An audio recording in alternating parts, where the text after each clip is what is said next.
نبی کریم علیہ السلام نماز پڑھا رہے تھے، ظہر کی نماز تھی، عصر کی نماز تھی، صحیح مسلم میں موجود ہے۔ حضرت ابو ہریرہ فرماتے ہیں نماز پڑھاتے پڑھاتے نبی پاک نے قدم آگے کیا، نماز پڑھاتے پڑھاتے قدم آگے کیا اور یوں ہاتھ اٹھایا پھر واپس کر لیا۔ اب نماز پڑھ کے نا تو سلام پھیرا تو صحابہ عرض کرنے لگے یا رسول اللہ صلی اللہ علیہ وسلم، وہ نماز میں پیر بھی آگے کیا تو ہاتھ بھی اٹھایا، تو وجہ کیا تھی؟ اب پہلا سوال تو یہ ہے کہ آپ لوگ نماز پڑھ رہے تھے یا حضور کو دیکھ رہے تھے؟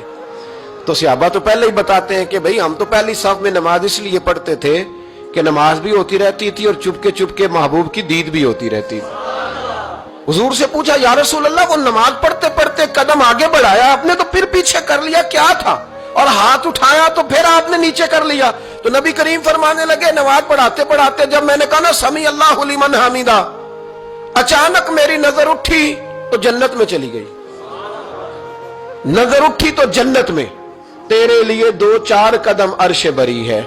تو محبوب فرماتے ہیں جب میری اوپر نظر گئی نا تو میں نے دیکھا کہ انگوروں کا ایک خوشہ لٹک رہا ہے جنت میں، تو میں نے ہاتھ بڑھایا کہ توڑ لوں۔ حضور کھڑے ہیں مسجد نبوی میں اور فرماتے ہیں کہ میں یہاں کھڑے ہو کے ہاتھ اونچا کروں تو میرا جنت تک پہنچ جاتا ہے۔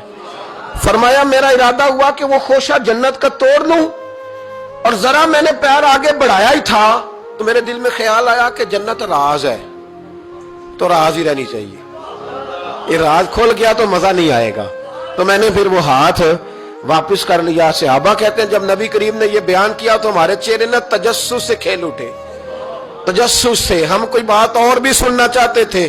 تو محبوب فرمانے لگے اگر میں وہ خوشہ توڑ کے لے آتا اور تمہیں دے دیتا تم قیامت تک بھی کھاتے رہتے تو تم سے ختم نہیں ہونا تھا۔